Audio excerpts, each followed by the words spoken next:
नमस्कार बंधुरा केमन आছেন आशा करी सबाई भालो आছেন और आमिও भालोई आছি। आज आमी आलोचना करब हिस्ट्री बा इतिहासेर प्राचीन भारतेर इतिहासेर उत्स सम्बन्धे। चलुन ताहले शुरू करा जाक।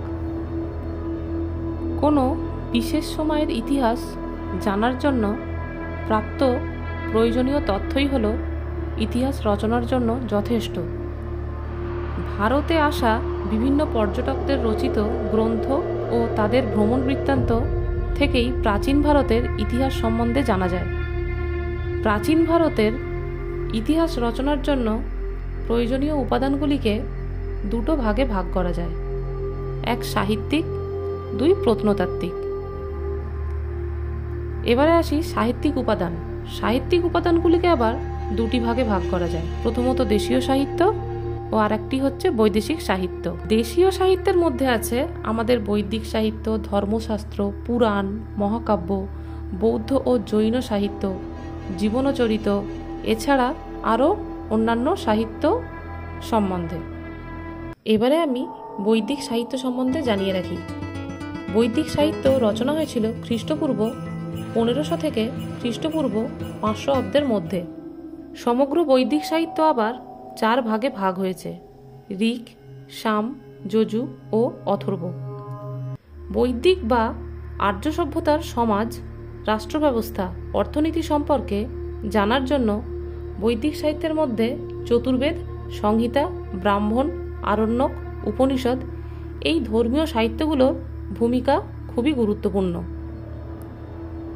জেনে রাখবেন ঋগ্বেদ হলো পৃথিবীর প্রাচীনতম ধর্মগ্রন্থ। এবারে আমি আসি মহাকাব্য সম্বন্ধে।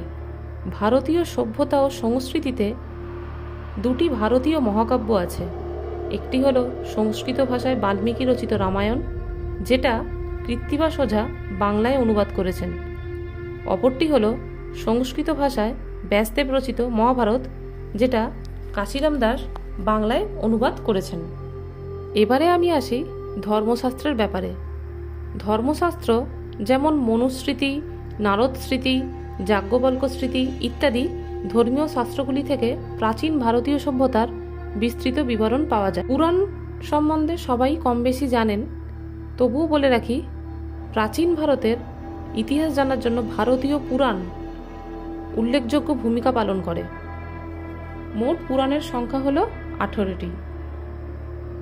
আচ্ছা, এবারে আপনাদের জানিয়ে রাখি বৌদ্ধ সাহিত্য ও জৈন সাহিত্য সম্বন্ধে। প্রথমে আসি বৌদ্ধ সাহিত্যের কথায়। পালি ভাষায় লেখা ত্রিপিটক হল বৌদ্ধদের প্রধান ধর্মগ্রন্থ। এটা বিনয় পিটক, সূত্র পিটক ও অভিধর্ম পিটকের ভাগে রয়েছে। তারপরে আসি জাতকের কথায়, যেখানে বুদ্ধের পূর্বজন্মের কাহিনী বর্ণনা পাওয়া যায়। অঙ্গুত্তর নিকায় হলো এমন এক গ্রন্থ যেখানে বৌদ্ধদের জনপদের ধারণা পাওয়া যায়। এবারে আমি আসি জৈন সাহিত্য সম্বন্ধে। জৈন সাহিত্যের প্রধান ধর্মগ্রন্থ হলো দ্বাদশাঙ্গ। এছাড়া জৈন সাহিত্যের উল্লেখযোগ্য গ্রন্থগুলি হলো হেমচন্দ্র রচিত জৈন পরিশিষ্ট পার্বণ, যেটা চন্দ্রগুপ্ত মৌর্য সম্পর্কে ধারণা দেয়। ভদ্রবাহু রচনা করেছিলেন জৈন কল্পসূত্র, যেটা মহাবীর সম্পর্কে জানা যায়। এই সব সাহিত্য রচনা হয়েছিল সবই প্রাকৃত ভাষায়। আচ্ছা, এবারে আমি জানিয়ে রাখি যে জীবনচরিতগুলি সবই আদি মধ্যযুগের রচনা। কয়েকটি উল্লেখযোগ্য জীবনচরিত হল বাণভট্টের হর্ষচরিত, হর্ষবর্ধন সম্পর্কে জানা যায়। অশ্বঘোষের বুদ্ধচরিত, বুদ্ধদেব সম্পর্কে জানা যায়। সন্ধ্যাকর নন্দীর রামচরিত, রামপাল সম্পর্কে জানা যায়। এছাড়াও আছে অনেক অন্যান্য সাহিত্য, তার মধ্যেই অল্প কিছু আপনাদের জানিয়ে রাখি, যেমন সোমেশ্বরের কীর্তিকৌমুদী ও রাসমালা, কাজী ইসমাইল রচিত চাচানামা আরবদের সিন্ধু বিজয় সম্পর্কে ধারণা দেয়। কলহনের রচিত রজতরঙ্গিনী কাশ্মীরের বিষয়ে রচনা হয়েছিল। এরকমই প্রভৃতি বিশেষভাবে অন্যান্য সাহিত্য উল্লেখযোগ্য। আজ তাহলে এতটাই থাক। যারা সাধারণ জ্ঞানের জন্য অনুসন্ধান করেন, আশা করি তাদের এই ভিডিওটি খুবই ভালো লাগবে।